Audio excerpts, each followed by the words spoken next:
Aún se está incorporando Attenders. Quizás esperemos un par de minutos más y empezamos ya definitivamente, ¿no? Sí, bueno, vamos calentando motores y quien se incorpore, pues, si tiene cualquier duda, que por el chat nos la comunique y al final de la sesión, en el debate, intentaremos dar luz a todas las preguntas.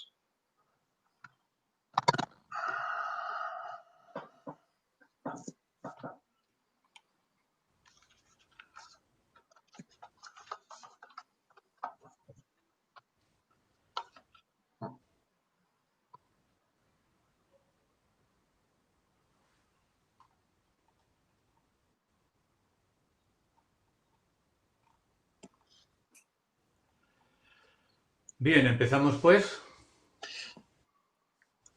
Pues empezamos cuando queráis, sí.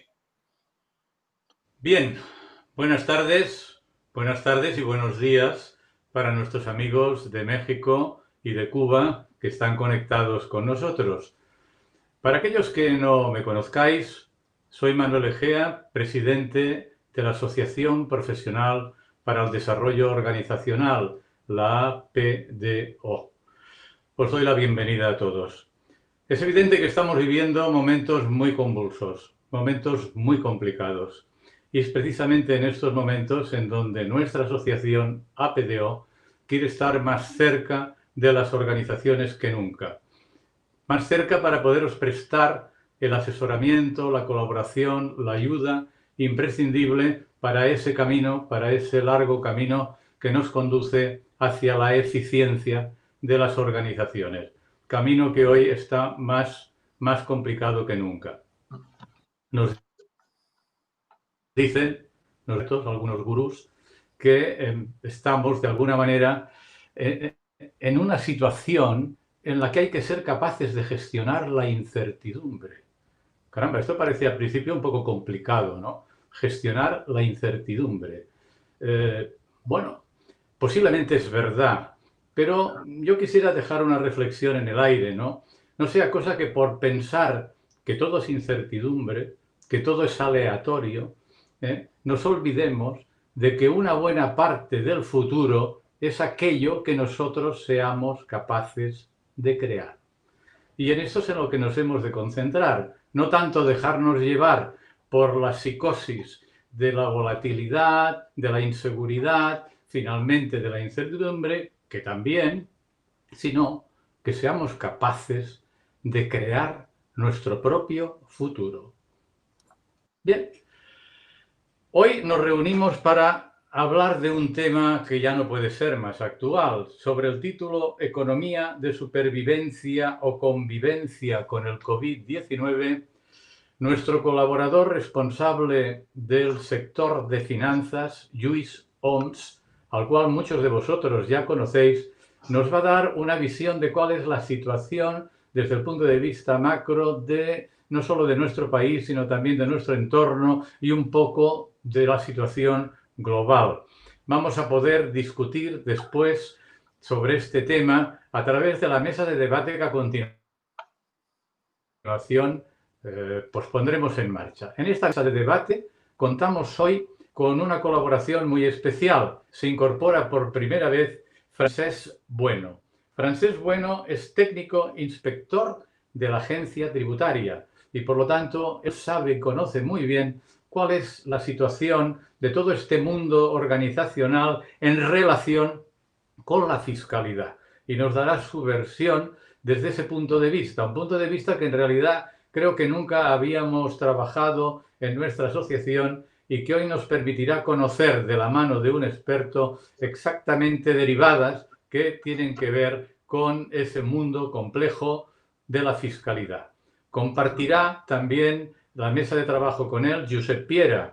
Josep Piera es también conocido de muchos de vosotros, él es empresario, es consejero, es asesor de empresas y por lo tanto conoce muy bien la complicada situación empresarial actual. Y coordinará esta mesa de debate Xavier Pladevall. Xavier Pladevall, que también es bien conocido de muchos de vosotros, él es abogado, él es economista, es el gerente CEO de Acció Preventiva y también es el vicepresidente de nuestra asociación de APDO, que por cierto, como siempre, tengo que agradecerle a él y a todo su equipo su colaboración, ya que podemos transmitir estas sesiones gracias a que trabajamos a través de su plataforma. Bien, pues dicho esto, no quiero consumir ni un minuto más y paso la palabra a Lluís Soms. Lluís, tu turno. Gracias, Manuel. Buenas tardes, buenos días para aquellos que se conectan desde México y Cuba hoy.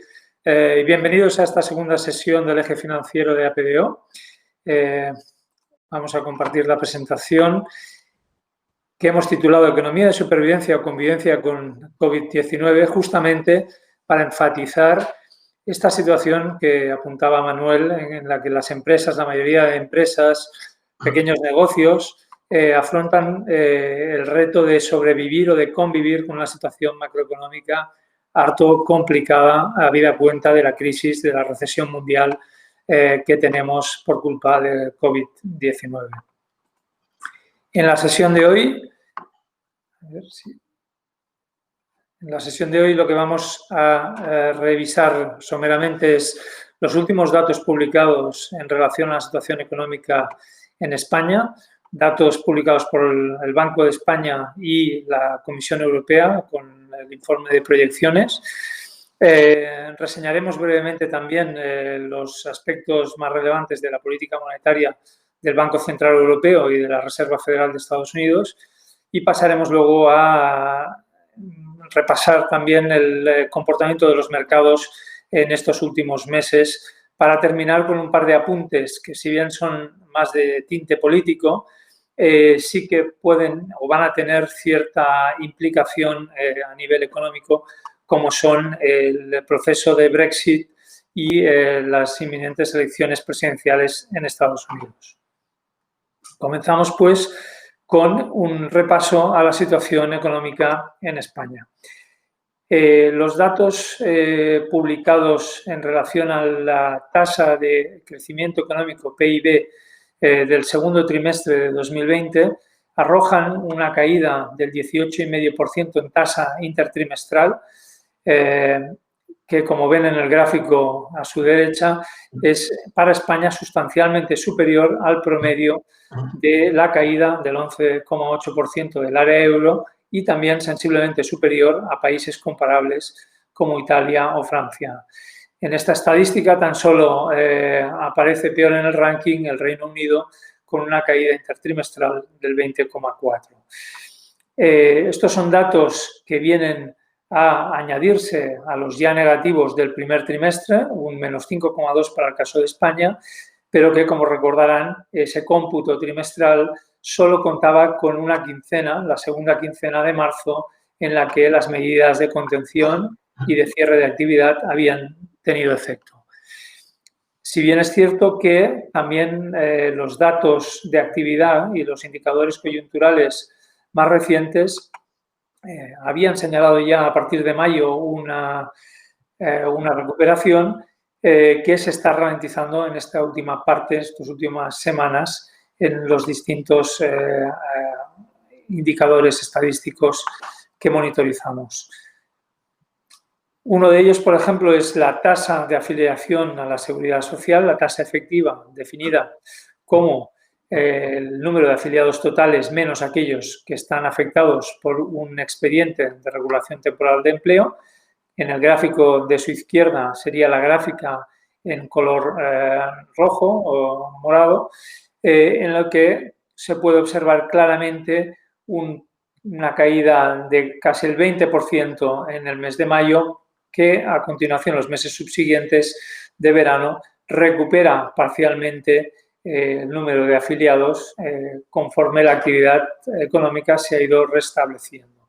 Aún así, estamos lejos de los niveles previos al inicio de la pandemia a principios de año. En el cuadro de su derecha observarán por rama de actividad cómo se distribuye tanto en mayo, las líneas de color rojo como azul en agosto, ese efecto, esa tasa de variación por rama de actividad y donde efectivamente, como ya comentamos en la sesión anterior, los sectores más vinculados a la actividad de hostelería, turismo, restauración, ocio y actividades recreativas son las que iban a sufrir en mayor medida los efectos de este cierre de actividades, de estas medidas de contención a causa de la pandemia. Es también notable la reducción que ha habido a partir del mes de mayo en estos expedientes de regulación temporal de empleo en España, si bien en el gráfico total lo que podemos observar es que la tasa o el volumen de trabajadores desempleados, trabajadores en situación de paro, se mantiene relativamente constante, lo cual indicaría que ha habido un cierto trasvase de aquellas personas que inicialmente fueron afectadas por expedientes de regulación de empleo hacia situaciones de paro, de desempleo general. En el gráfico de la derecha tenemos esa misma distribución por comunidades autónomas en España, donde la mayor afectación se produce en los territorios insulares, las Islas Baleares y Canarias, lógicamente por su mayor grado de vinculación con el sector turístico, seguido por las comunidades de Madrid y Cataluña, donde existe un mayor peso industrial, que también, lógicamente, con el cierre de la actividad y las industrias manufactureras se han visto notablemente afectadas en el periodo de confinamiento. En el extremo opuesto, en el extremo superior del gráfico, aquellas comunidades que no tienen exposición o la tienen mucho menor al sector turístico y que están más centradas en el sector agrícola, han tenido un comportamiento notablemente mejor. Si nos vamos ya a las proyecciones económicas, hemos visto hasta ahora los datos ya publicados. Estos son datos del informe, el último informe del Banco de España publicado el pasado 16 de septiembre, donde basan sus proyecciones en dos escenarios de su modelo económico que arrojarían para este tercer trimestre de 2020, también en tasa intertrimestral, no lo olvidemos, crecimientos del orden del 16,6% en el escenario 1 o del 13% en el escenario 2. Ambos escenarios difieren en los supuestos, en las hipótesis base, que en resumen podríamos decir que afectarían a un mayor grado de confinamiento o de paralización de actividad en el caso del escenario 2 versus el escenario 1, donde si bien el propio Banco de España contempla la posibilidad de que existan nuevos rebrotes de la enfermedad, estos son focos más localizados y, por tanto, no requieren de unas medidas tan drásticas a nivel de confinamiento, a nivel de paralización de la actividad económica. No obstante, en el gráfico de la derecha mostramos que la previsión de evolución de la tasa de paro, del desempleo total, es alarmante en los dos escenarios, situándose en el año 2021 incluso por encima de los niveles previstos para 2020. Es, por tanto, una situación en la que, si bien Banco de España augura crecimiento económico fuerte en el tercer trimestre y relativamente o moderadamente fuerte en el cuarto de 2020, ello no va a ir acompañado en España de una recuperación del empleo. Es, por tanto, este un problema estructural de la economía española en el que probablemente durante el debate podemos hacer énfasis sobre cómo atajar esta situación dada la importancia que tiene, por un lado, en cuanto a las expectativas de generación de ingresos por parte de hogares, de familias y de empresas y empleados autónomos, como también por la vertiente recaudatoria, por la vertiente de conseguir recaudar impuestos que sirvan para financiar el previsible gasto que va a tener que hacer la Administración para compensar o para equilibrar esta caída de la actividad económica. Este sería el gráfico resumen de las proyecciones a 3 años de los dos escenarios, donde en el primero de ellos, en tasa anual, el PIB español en 2020 llegaría a sufrir una caída del 10,5%, seguido el año 2021 de un crecimiento del 7,3% y en 2022 del 1,9%. En cambio, en el escenario 2, estas previsiones son moderadamente peores, con un decrecimiento, una tasa de crecimiento negativa del 12,6% para este año, un 4,1% en el 2021 y un 3,3% en 2022. Todo ello en un entorno, en un contexto de inflación tanto armonizada como subyacente, bastante controlada, si bien con precios moderadamente crecientes, pero sin ser un nivel alarmante y, lógicamente, como decíamos, con un nivel de paro, un nivel de desempleo elevado, tasas que, como podrán observar, rondan el 17, 18, 19 hasta un 22%, una tasa de desempleo elevadísima y una necesidad de financiación por parte de las administraciones públicas que va a conllevar inevitablemente un incremento de la deuda de estas administraciones. Un incremento sustancial partiendo de niveles de principios de año del 100% de PIB, vamos a llegar a rondar niveles de entre 115, 120, 25%. En cuanto a las proyecciones publicadas por la Comisión Europea también este mes de septiembre, han empeorado ligeramente la hipótesis que ellos toman respecto a sus primeras previsiones de la pasada primavera, ahora en verano, es que el impacto económico va a ser más significativo, dado que la actividad no se va a recuperar de forma tan rápida como habían previsto inicialmente, y ello les lleva a generar unas proyecciones iniciales de una tasa de crecimiento negativo del 8,7% en la zona euro para este año 2020, seguido de un crecimiento del 6,1% para el año 2021. También en un contexto de inflación moderada. Para el caso de España, las proyecciones que hace este informe, que tiene un detalle, si les interesa, individualizado para cada uno de los miembros, tanto de la Unión Europea como del grupo, es decir, zona euro y Unión Europea, grupo extendido de 27 países. Para España, las proyecciones son muy parecidas a las que publica Banco de España en su escenario número 1 que acabamos de comentar. En cuanto a la política monetaria, hemos asistido este mes de septiembre a las reuniones del Consejo del Banco Central Europeo y de la Reserva Federal Norteamericana.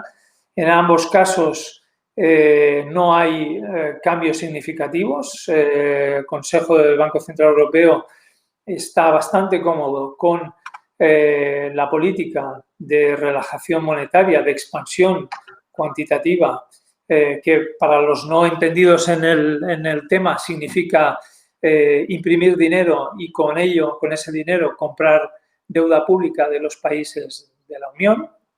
Por tanto, subvencionar de alguna forma o garantizar que los países se van a poder endeudar, podríamos decir que indefinidamente, aunque eso habría que matizarlo. Pero, en cualquier caso, hay un compromiso por parte del Banco Central Europeo de que los países van a poder emitir deuda pública y el Banco Central va a comprar esa deuda pública para financiar las políticas de gasto público, de expansión fiscal que necesitan los países para reactivar la actividad económica. Sí que es cierto que el Banco Central Europeo plantea ya una ligera revisión al alza de la inflación esperada, sin llegar a niveles preocupantes, a niveles próximos al 2%, que es el objetivo que tiene el mandato del Banco Central. Y también por primera vez menciona la apreciación del euro, que hemos visto recientemente en las últimas semanas, como un factor a monitorizar, porque ello podría conllevar no anclar estas expectativas de inflación al conseguir, digamos, importaciones a precios inferiores debido a la apreciación del euro. También se plantea la posibilidad de incrementar el programa de compras de cara a final de año, pero eso, digamos, quedaría en un escenario en el que realmente el último trimestre se viera que la actividad económica en la zona euro no repunta al ritmo esperado. En cuanto a la Reserva Federal, un poco lo mismo, mantiene tipos de interés sin cambios. En el guidance, la visión que da a los mercados asegura que van a seguir a estos niveles durante mucho tiempo. Es bastante improbable que en Estados Unidos los tipos lleguen a ser negativos. Sí que es verdad que el gobernador Powell mencionó que van a seguir un criterio ligeramente diferente en cuanto a monitorizar la evolución de la inflación y pasan a utilizar un promedio, por tanto, permitiendo que durante ciertos periodos la inflación llegara a estar por encima de ese 2%, que es también su objetivo máximo, y en tanto en cuanto ese promedio se mantenga, no debería propiciar cambios significativos en cuanto a la modificación de los tipos de intervención. Asimismo, en cuanto al programa de compras de activos, el mismo criterio que el Banco Central Europeo, van a seguir activos comprando cualquier tipo de deuda pública, incluso en el caso de Estados Unidos, deuda corporativa y deuda en algunos casos que podría llegar a ser por debajo del investment grade. Les dejo aquí también las previsiones de crecimiento publicadas por la Reserva Federal para 2020, un decrecimiento, una tasa de crecimiento negativa del 3,7, un 4% de crecimiento positivo para el año 2021 y un modestísimo 1,1 para 2022. Esto es sintomático de que quizá la economía americana, aun cuando siempre ha tenido una capacidad sorprendente de amoldarse a los cambios económicos, a las situaciones de crisis, viendo este horizonte de 2022, un crecimiento tan pírrico, da la impresión de que algunos problemas estructurales puede tener la economía americana que vaticinen que esté lejos de ese crecimiento objetivo que suele tener en torno al 2-3% en términos anuales. Vamos a repasar brevemente cómo se han comportado los diferentes mercados financieros estos últimos meses. Empezaremos con el mercado bursátil, donde, si recuerdan la presentación que hicimos en mayo, observábamos esa caída tan pronunciada que tuvieron los mercados financieros, las bolsas, en el mes de marzo, cuando eclosionó realmente la verdadera magnitud de la pandemia en Europa y en el mundo, y la evolución que han tenido los meses posteriores ha sido ligeramente al alza, pero no significativamente, a excepción del índice de Nasdaq, el índice tecnológico, que sí que ha tenido un comportamiento absolutamente sorprendente debido, digamos, a la situación o el contexto económico general. Es el único índice, si ven el cuadro con los porcentajes acumulados en lo que va de año, como decía, el Nasdaq es el único índice que crece positivo a 2 dígitos. El resto, cuando han tenido una cierta recuperación desde mínimos, estando muy lejos de los niveles en los que comenzábamos el año. En cuanto a materias primas, destacar que también la propia reactivación o recuperación de la actividad económica a nivel mundial ha permitido recuperar niveles de precios en las distintas categorías de materias primas y sintomático ver que el petróleo lleva en el periodo de abril a septiembre un 68% de recuperación en su cotización, pero aún así está lejos de los niveles que marcaba a principios de año y difícilmente se atisban situaciones en las que pueda superar con holgura los niveles actuales de 42, 45 dólares en un entorno en el que, si bien la OPEC, el grupo OPEC Plus, que incluye Rusia, están tratando de frenar la oferta, el suministro de petróleo en el mercado, da la sensación de que ello no va a permitir que los precios suban mucho más del nivel que han recuperado en la actualidad. Por último, en cuanto a divisas, estos últimos meses lo que se ha observado es una clara depreciación del dólar frente a un gran número de monedas, de divisas, en particular el euro, el yen japonés, el yuan chino y también el peso mexicano. Esta debilidad del dólar se explica por diferentes razones, pero una de ellas es lógicamente la reducción de los tipos de interés en Estados Unidos y también, como mencionaba antes, las perspectivas de cambio en el ciclo económico y de un crecimiento no tan elevado para la zona de Estados Unidos. Por último, terminaremos con este par de apuntes políticos. Uno de ellos es el Brexit.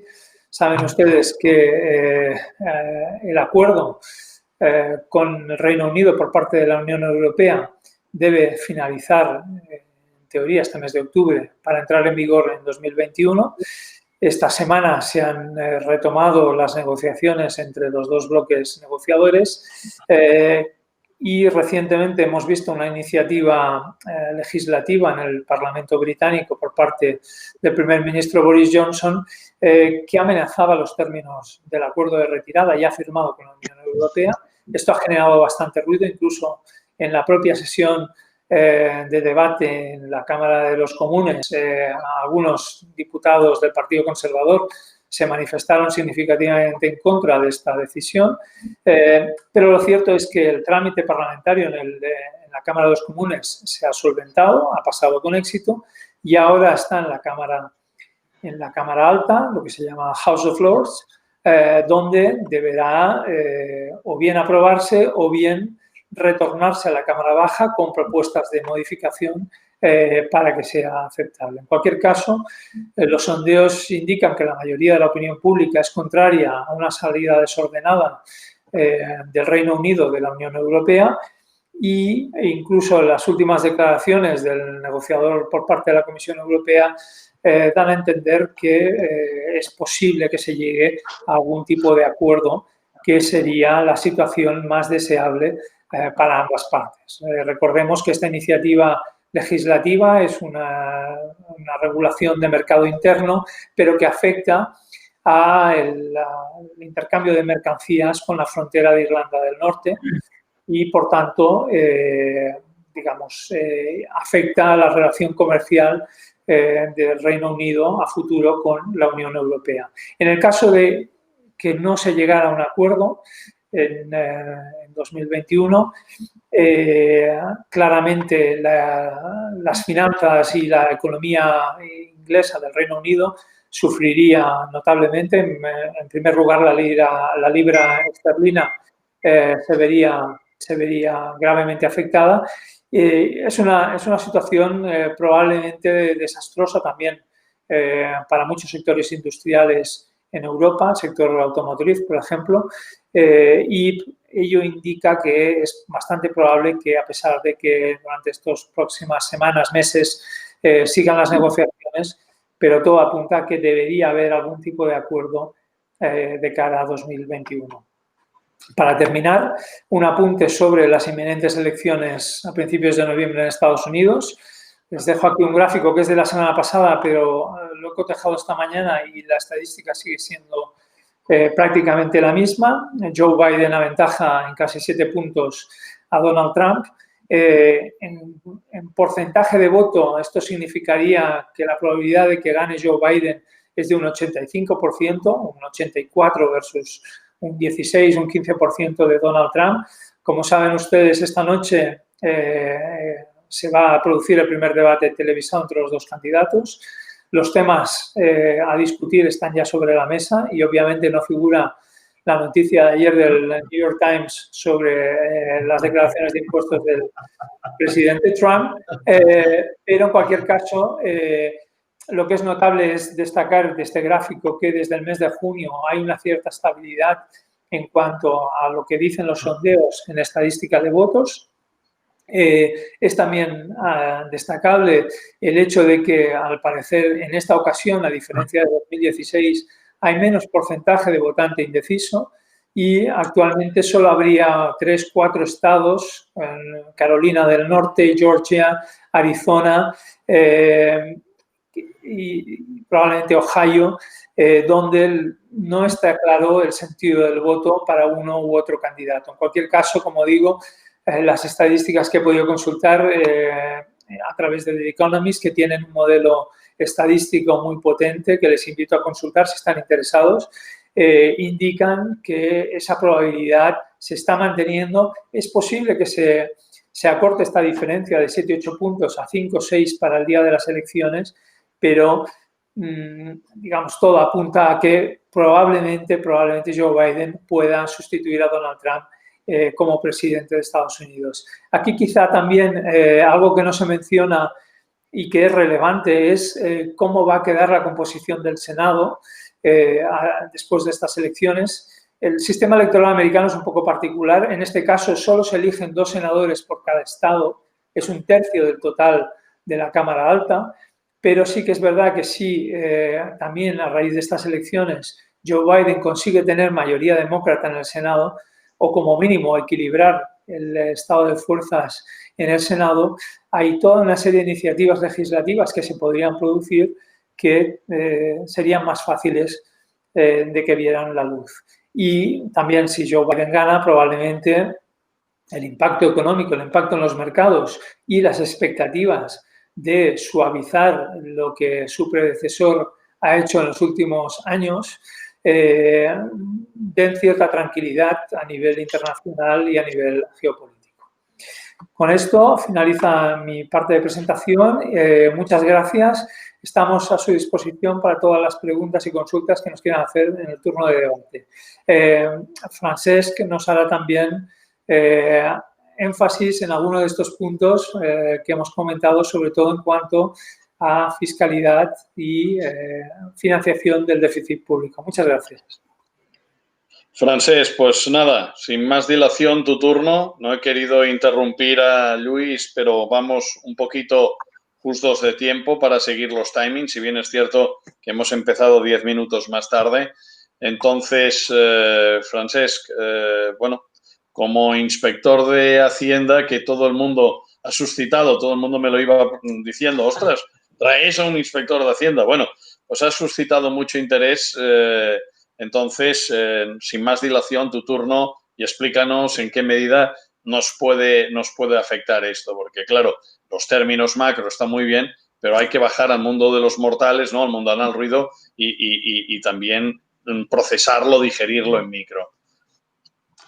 Hola, soy Francesc Bueno, técnico de inspección de la Agencia Tributaria, abogado penalista excedente. Y lo primero que te quería decir, Luis, es que has acertado plenamente con el título, Economía de supervivencia o convivencia con el COVID.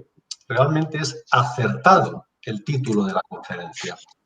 Bueno, lo primero que querría decir son 2 buenas noticias, pero 2 excelentes noticias que ya se han producido. Con respecto a la anterior crisis, pensemos que veníamos de una crisis del 2008, larga, y ahora se han producido 2 buenas noticias. La primera de todas es que el Banco Central Europeo está comprando toda la deuda. Esto puede parecer una cosa nimia, pero tiene una trascendencia brutal. Compra toda la deuda de España e Italia fundamentalmente. Esto hace que el Estado español no quiebre. Esto ya se ha producido, se viene produciendo desde el primer día, desde el mes de marzo está realizando esta tarea. Esto es una excelente noticia. La segunda buena noticia de la cual nos tendríamos que alegrar es que la temida consolidación fiscal, es decir, austeridad, cerrar los gastos, se producirá en 2021-2022. Es decir, no se va a cometer el error que ya se cometió en la anterior crisis de querer ajustar los gastos justo en medio de una crisis, por lo cual aceleras todavía más la crisis. Vale, estas son las buenas noticias. Pero junto a estas 2 excelentes noticias y que hay que subrayar. Hay dos noticias que no son tan buenas. La primera es que, refiriéndose al Estado español, el Estado español ha llegado en mala situación. Llegamos con una deuda del 100% del Producto Interior Bruto. Desde el cuarto trimestre del 2013 hasta la entrada del 2020 ha habido 6 años seguidos de crecimiento, pero no un crecimiento pequeño, un crecimiento superior al 3% en algunos años. Bueno, pues todo ese crecimiento no ha servido para amortizar deuda, ha servido para aumentar deuda. En el año 2007 teníamos una deuda del 37% del Producto Interior Bruto y ahora la tenemos, cuando acabó el 2019, en el 100%. Y como ha comentado Luis, nos acabaremos en el año 2020 en un 120, 125. ¿Eso qué quiere decir? Eso tiene una traducción muy clara. Papá Estado no tiene dinero para las empresas. Es así de crudo, hay que decirlo así. Ahora, luego lo desarrollaremos, pero de momento hay que decir las malas noticias porque el punto de partida era malo. Y la segunda noticia, podríamos decir, no es que sea mala, pero ahora no nos soluciona la papeleta, es que el Fondo de Recuperación y de Resiliencia de la Unión Europea no es ahora, es para 2021, 2022, 2023. Con esto quiero decir que ahora estamos solos, pero tenemos Banco Central Europeo que nos está comprando la deuda y nos está permitiendo pagar las nóminas, pagar el ERTE, pagar todos los gastos del Estado. Para que ustedes hagan una idea, cada año el Estado español iba aumentando su deuda del orden de unos 30, 35.000 millones. Nunca hemos amortizado deuda, siempre la vamos incrementando. Ahora ronda 1 billón de euros. Este año, solamente este año, no solamente tenemos que renovar los créditos vencidos, sino que vamos a pedir deuda nueva del orden de 100.000 y 120.000 millones. Esto es una barbaridad. Piensen ustedes que toda la recaudación del impuesto de la renta es de 85.000 millones. Es decir, vivimos a crédito. Y esto tenemos que estar profundamente agradecidos al Banco Central Europeo. Con esto doy por realizadas estas dos notas positivas y negativas, luego podemos ir avanzando en otros temas. Gracias por tu brillante y escueta intervención, porque lo bueno si breve 2 veces bueno. Y realmente has batido récords, Francesc. Hay que reconocerlo. Veo que tanto Josep como Luis coinciden conmigo por la risa que han esgrimido. Josep, tu turno. Me gustaría que también aportases luz un poco a este sendero, porque tú que estás en contacto con un sinfín de pequeños empresarios a los cuales asesoras, claro, su sentir, su pesar en este momento de adversidad, y cuando oyes de un inspector de Hacienda que España está quebrada y que se sostiene gracias a la aportación del Fondo Europeo, pues evidentemente las ayudas, evidentemente con interrogante, ¿no? ¿Cuánto tiempo podrá ser esto sostenible, no? Repito, me gustaría que desde tu vivencia del día a día también nos ilustrases en este sentido, Josep. A ver, Xavier, ¿se me oye? Sí, sí, perfectamente. Sinceramente, a mí me invade un pesimismo y una tristeza enorme, y aunque con la alegría que nos ha presentado Francesc Bueno las buenas noticias y las malas noticias, a mí vivir a crédito y ver que el 2021 aún está lejos para que nos lleguen esas ayudas que nos parecen tan sustanciosas, me preocupa si llegaremos al 2021 con el estado de tristeza que yo percibo en el sector empresarial. A mi forma de ver, todas estas previsiones y todo esto que hemos estado haciendo, le falta un condimento para que salga un buen plato, y es que la clase política española no nos está acompañando a los empresarios para llegar a crear un estado de bienestar mejor que alivie esta situación de tristeza.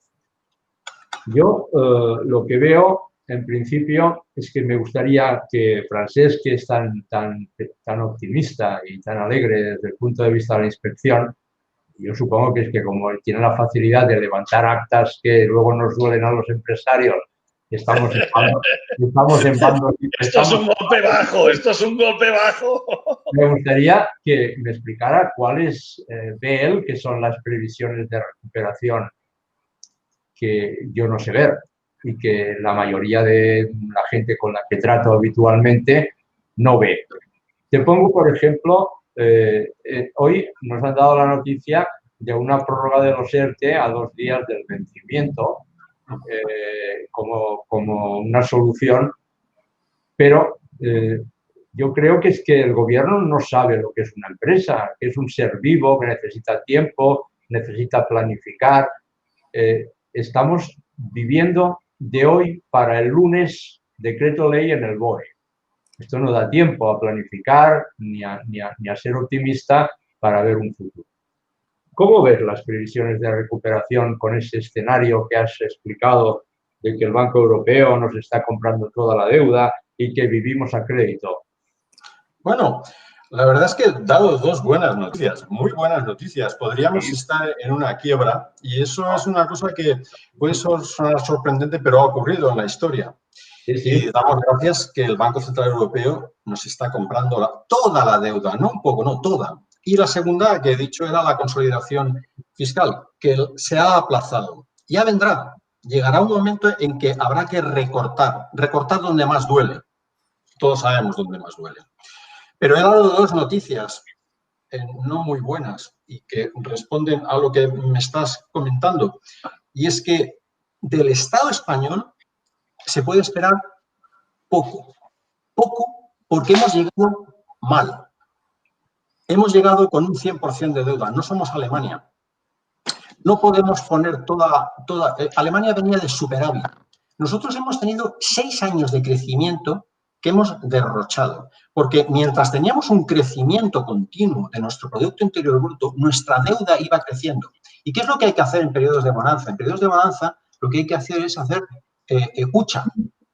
Y cuando llegan los malos tiempos como este, que ha sido sobrevenido porque ha sido una crisis sanitaria que nadie podía esperar, pero normalmente las crisis son cíclicas y acaban llegando. Pues resulta que no tenemos músculo financiero. El Estado español no puede aportar dinero porque no tiene. Tiene que mendigar, tiene que vivir. Que, por cierto, el Banco Central Europeo no es que sea una herramienta de la caridad. No nos deja caer porque si caemos, caemos todos. Esto hay que tenerlo claro. Pero, y luego, el Fondo de Recuperación de la Unión Europea, que llegará, pero llegará más adelante, tampoco es la panacea, porque no es una inyección de dinero directa para las empresas. Es para unos programas muy específicos y condicionados. Es decir, no va a ir a empresas directamente, no va a haber un flujo para empresas. Con lo cual, en relación a lo que estabas diciendo ahora de los ERTE, está muy bien que los ERTE ahora se prorrogan, ahora han hecho como 3 ERTEs y un poco como es lanzar el balón hacia adelante. Pero hay una realidad detrás de todo esto para las empresas y que no hay que esconderlo. Hay empresas o sectores, vamos a hablar, sectores de actividad, y Luis lo ha comentado antes, como el turismo, que para España representan el 13% frente al 2% o 4% de Japón, Alemania y Estados Unidos. El 13% de nuestra economía está bloqueado. Entonces, a una empresa que esté en el sector turismo, no le voy a dar buenas noticias. Le voy a decir que va a estar así este año y el que viene. Y que del ERTE, muy probablemente, pasen al ERE. Y algunas empresas serán, o sectores de la economía serán sectores zombie. Podemos hablarlo luego. Es decir, en verdad no estaba pintando también el panorama. Recuerdo en la anterior sesión que se habló de cómo sería, porque claro, hablamos a meses pasados, cómo sería si una V, si hablábamos de la Nike. No, va a ser una K.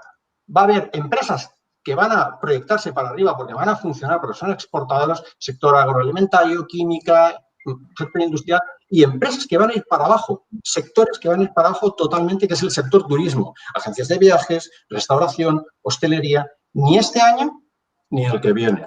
Y por parte del Estado español va a haber muy poco, mucha propaganda, mucho humo, pero poca ayuda directa. No sé si he enfriado un poco las expectativas optimistas. Bueno, no, más vale pisar de pies al suelo.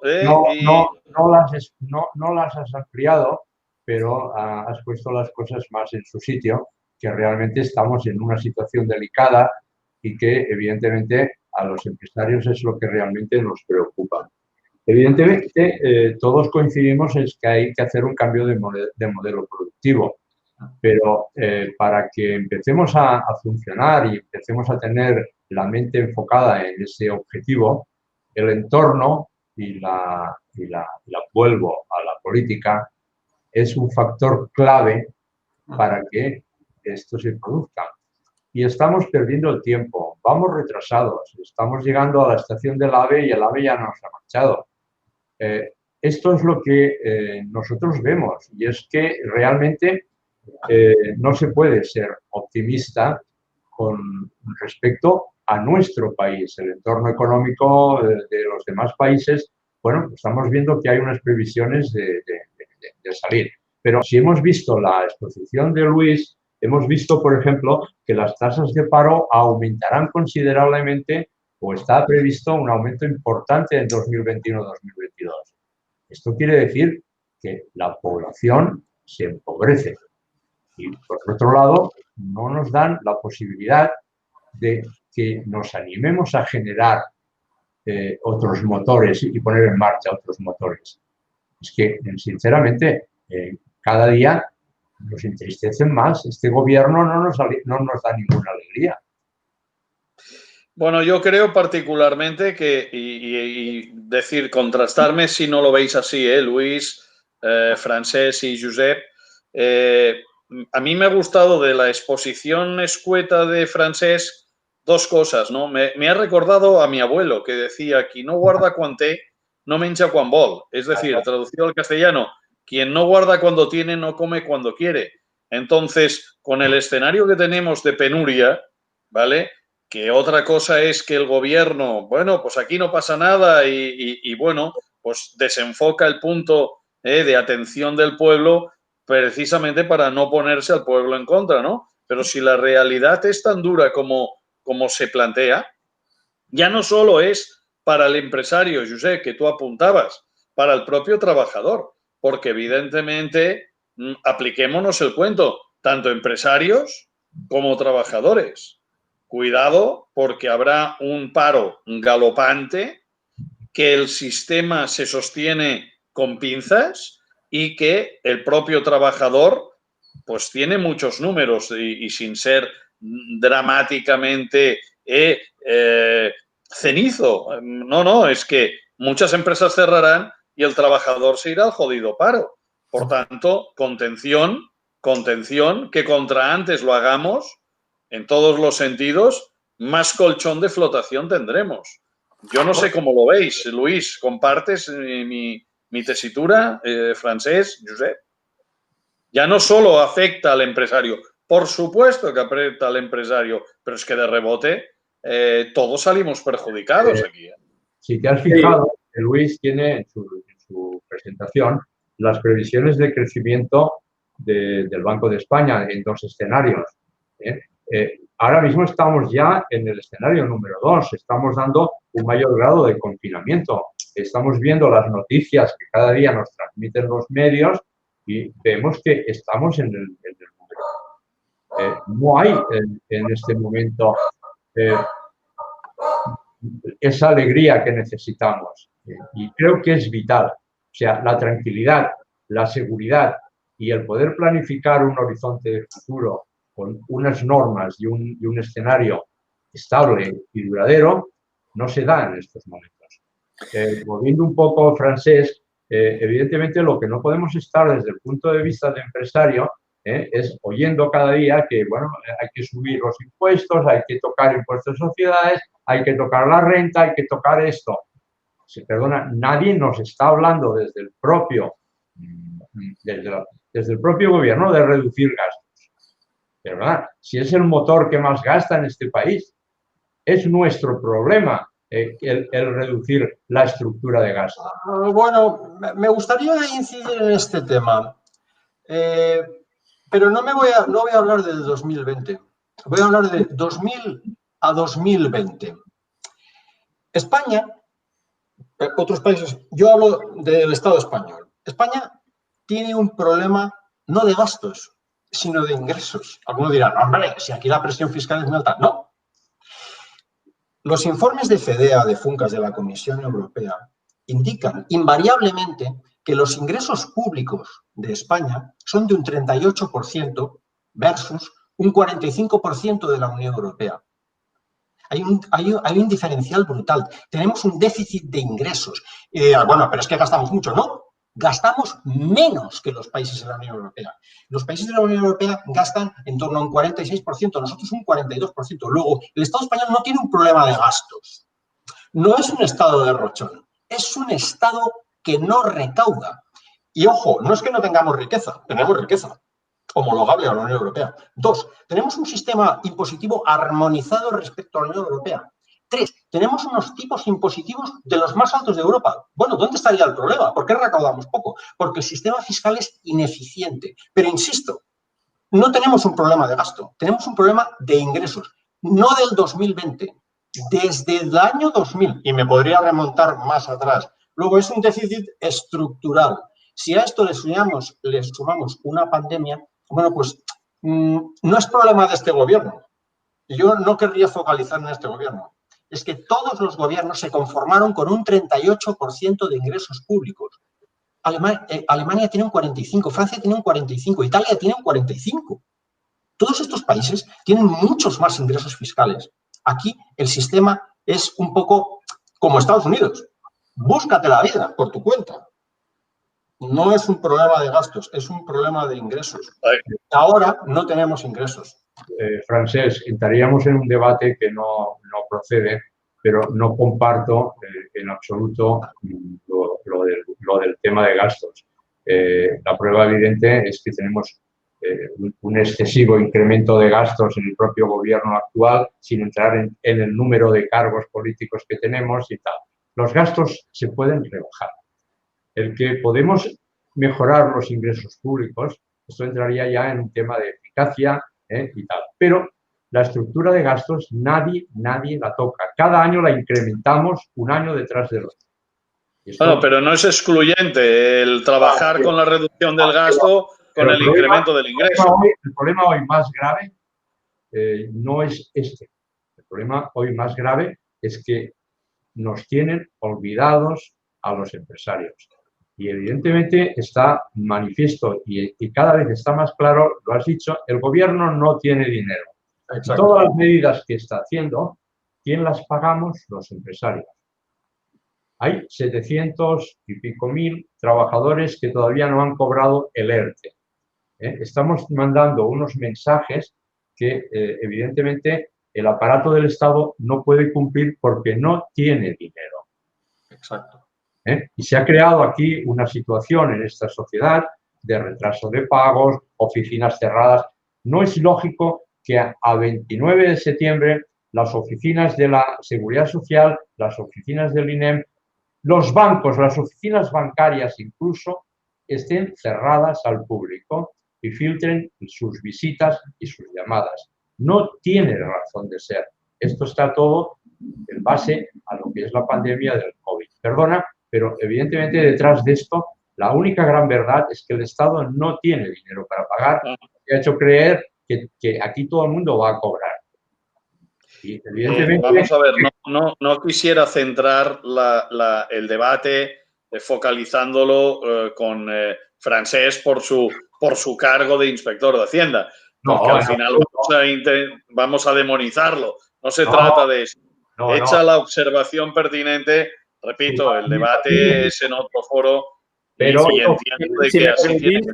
Si me permitís, yo creo que recogiendo un poco estos últimos comentarios, yo creo que hay mucha verdad y mucha razón en tanto en lo que exponía Francesc como Josep, ¿no? Por un lado, por la parte del gasto, es verdad que hay una cierta ineficiencia en la asignación de recursos públicos, ¿no?, en varios ámbitos, en donde no se planifica bien y no se gasta probablemente bien, ¿no? Y aquí podríamos mencionar, pues, subvenciones públicas, el copago farmacéutico, políticas, digamos, activas para generar empleo, etcétera. Pero yo creo que el foco está más por el lado de los ingresos, como decía Francesc, ¿no? Es decir, teniendo unos tipos nominales muy parecidos, muy similares a los del resto de la Unión Europea, España recauda menos. Y recauda menos por varias razones, ¿no? Tiene un modelo productivo más enfocado a servicios, tiene poca, mediana y gran empresa, tenemos... La hemos vendido, está en manos de multinacionales. Y tenemos, como decía, una tasa de paro estructural muy elevada. Esto no es a consecuencia del COVID, no es a consecuencia de la pandemia.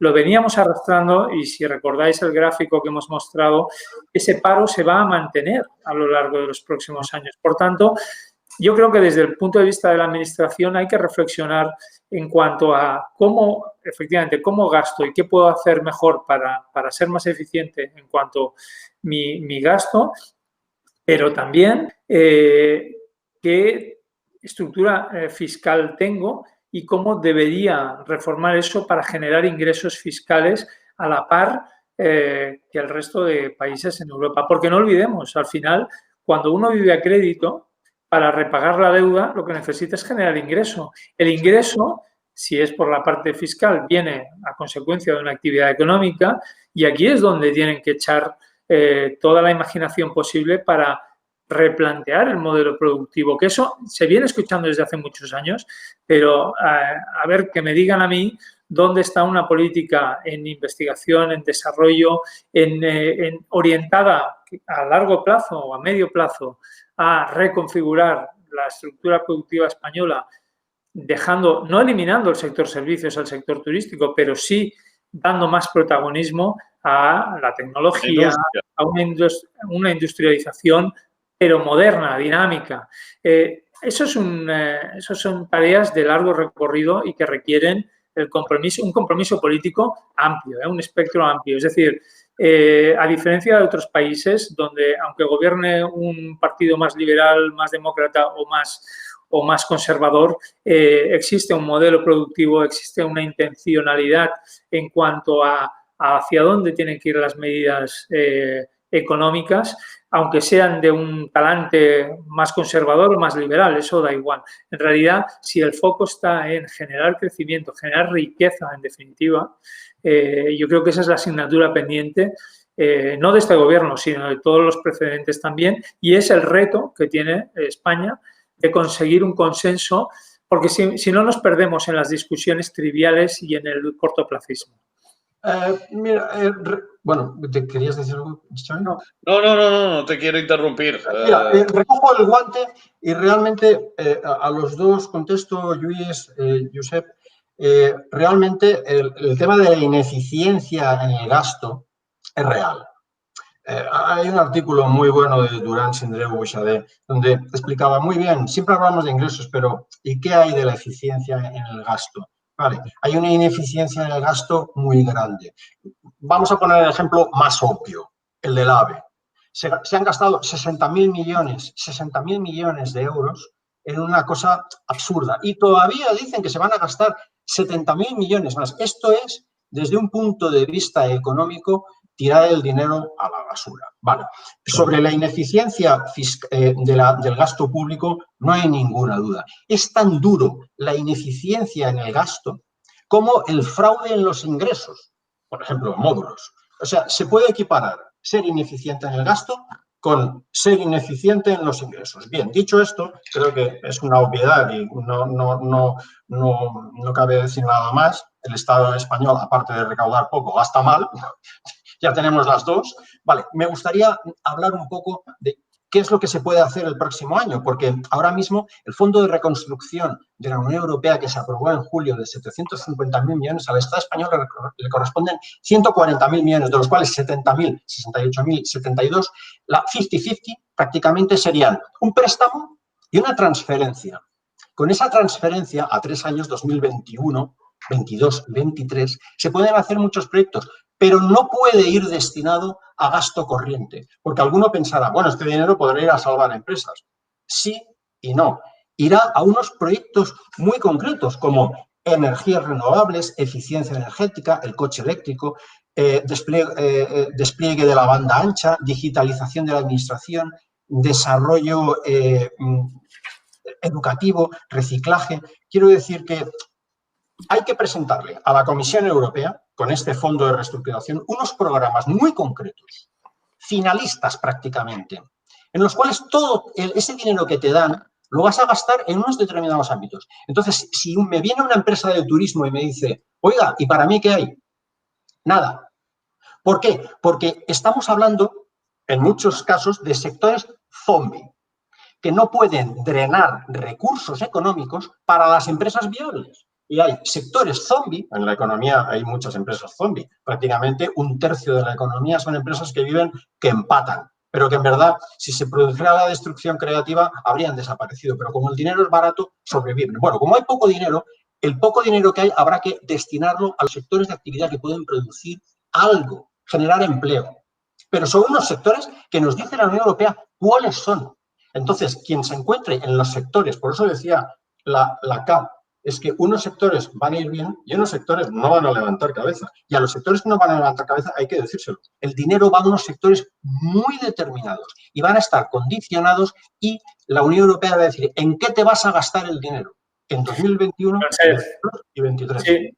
No, de acuerdo. Pero también es verdad que países como Francia, Alemania han salvado aerolíneas. Es decir, realmente se puede destinar el dinero a aquello que se considere que es necesario para reflotar o al menos garantizar que haya empresas que sobrevivan. En el caso de España, en el sector turístico, pues bueno, yo creo que algo que se podría hacer es trabajar digamos, a ciertos meses vista, cuando ya tengamos la perspectiva de una vacuna, que por cierto he visto algunas preguntas en el chat. Emilio Moral nos preguntaba si esas previsiones de Banco de España iban enfocadas a tener una vacuna disponible en diciembre. En principio no, en principio la hipótesis es que esté disponible a mediados del año que viene, pero en cualquier caso, cuando eso esté en el mercado, se puede garantizar un corredor para los turistas, se pueden, digamos, diseñar protocolos y garantizar que los hoteles donde van a alojarse, es decir, buscar medidas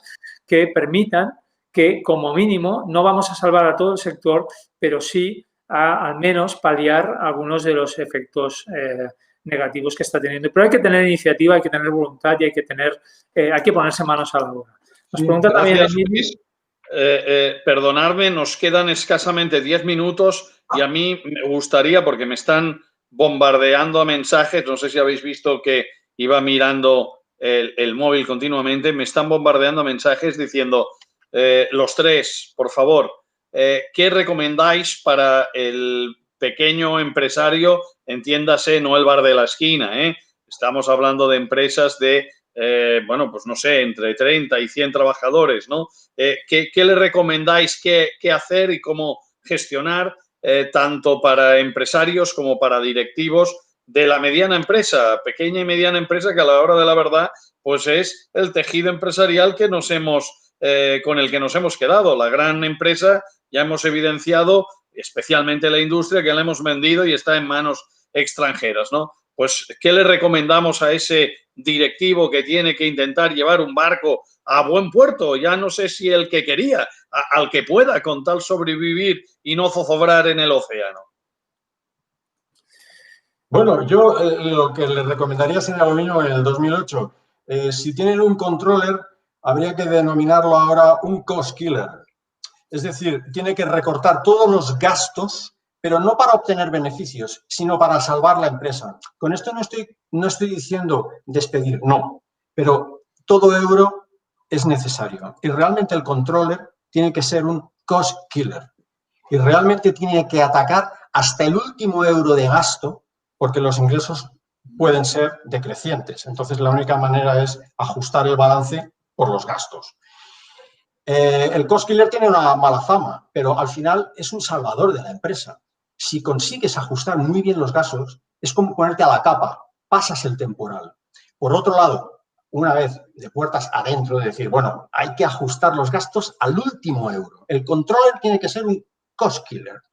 Esto de puertas adentro. De puertas afuera, aquí en España lo único que tenemos es, si tienes un problema de liquidez, porque claro, hay muchas empresas que son viables, pero tienen un problema de liquidez, a lo único que ha ofrecido el Estado español es muy poquito. Lo único que ha ofrecido es, no ha ofrecido moratorias en el pago de impuestos, no ha ofrecido ayudas directas. Lo máximo que ha ofrecido, a diferencia de Alemania, de Francia, de otros países, lo máximo que ha ofrecido es única y exclusivamente los avales en el ICO. Que dices, hombre, ¿endeudarme más? Pues sí, es lo único que cabe. Recortar gastos internos y si tienes problemas de liquidez, acogerte al ICO como las 550.000 empresas que se han acogido a los avales ICO. Sí, y pero teniendo en cuenta que esto hay que devolverlo, ¿eh? Dinero. ¿Perdón? Teniendo en cuenta, el francés, perdona que te he interrumpido, teniendo muy claro que esto no es a fondo perdido, que tarde o temprano hay que devolverlo. Hay que devolverlo. El problema es que el Estado español... Y más a corto que a largo plazo. El problema es que el Estado español no puede discernir a qué empresas darle y a qué empresas no darle. No sabe cuáles son viables y cuáles no son viables, porque habría que hacer un análisis de todas las empresas. Entonces lo tiene que hacer un poco a ciegas. Por eso hoy en los ERTE se quería hacer por sectores. Al final se ha ido para todos. Pero dinero para todos no va a haber. Me parece muy bien lo que has comentado, Luis, que las empresas por su parte tienen que ofrecer y el Estado unos protocolos, por ejemplo, en el sector turismo, para hacer amigable la entrada de turistas, que es el 13% de nuestro Producto Interior Bruto. No estamos hablando de la primera industria, el Producto Interior Bruto, un 13%. Será en 2021, no en 2020. Tu receta, Josep, por favor, y cerraremos la sesión con la receta de Luis. Yo creo que mi receta es como los Danones que ya tienen fecha caducada, porque, vamos a ver, en principio yo hago cada vez mía la frase que ha dicho Manuel, nuestro presidente, que dice, una buena parte del futuro es aquello que nosotros seamos capaces de crear. Estamos solos, somos nosotros un barco en alta mar, con un temporal, solos.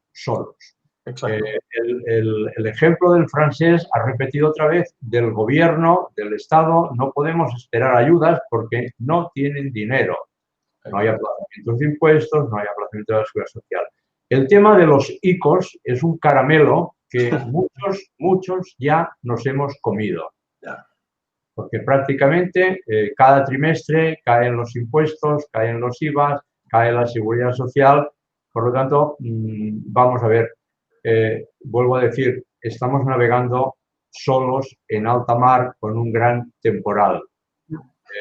Yo creo que tenemos que ser cada vez más realistas. Nuestra situación es esta y tenemos que ser solos nosotros capaces de gestionar la gran incertidumbre que en este momento tenemos.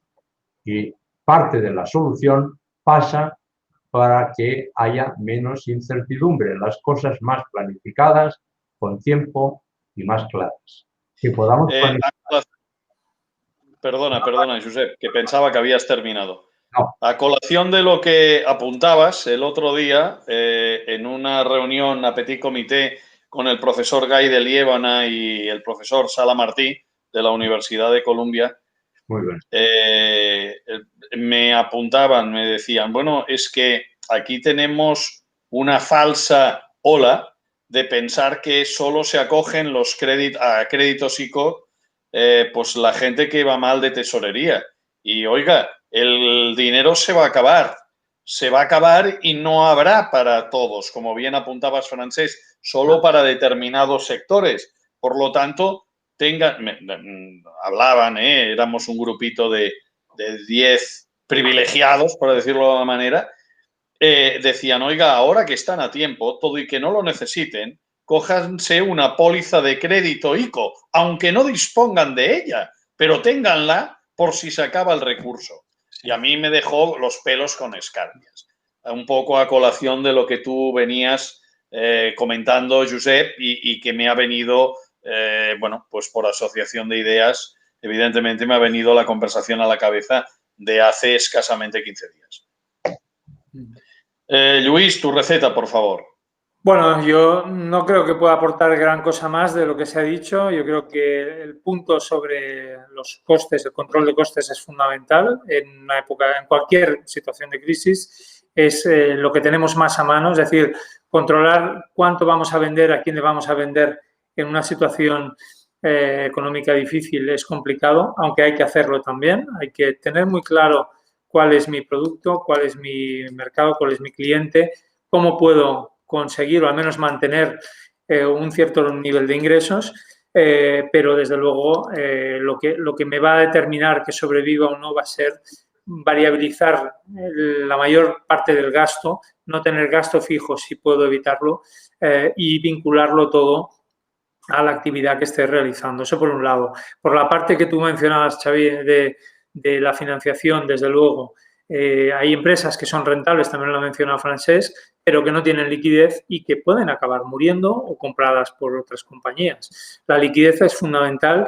y es necesario tenerla, aunque no se vaya a gastar de forma inmediata, pero en entornos o en situaciones de crisis, esa también es una buena receta. Pues gracias por vuestra aportación. Realmente creo que condensar tantas impresiones en escasamente una hora de ponencia ha sido muy tarea harto difícil, ¿no?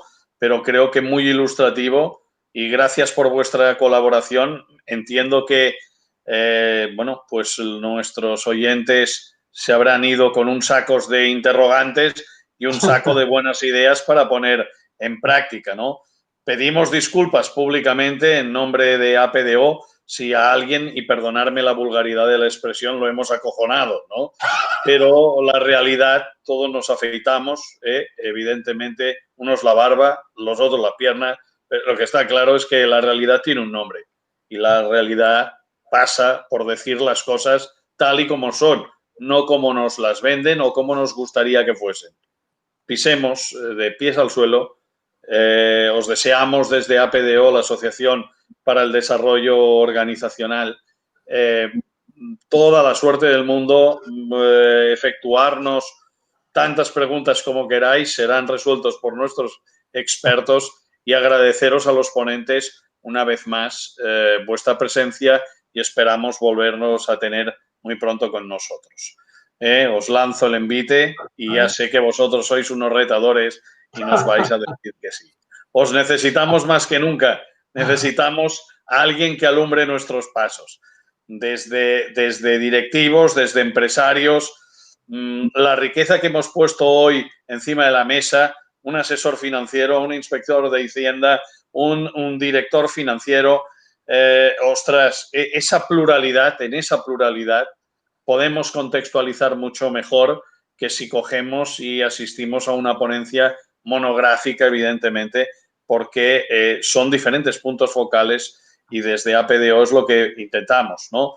Conjugar ahí puntos de vista, llegar a conclusiones claras e iluminar a nuestros seguidores que a la hora de la verdad, en estos momentos de incertidumbre, todos necesitamos llevar un foco cual buen minero que alumbre nuestros pasos.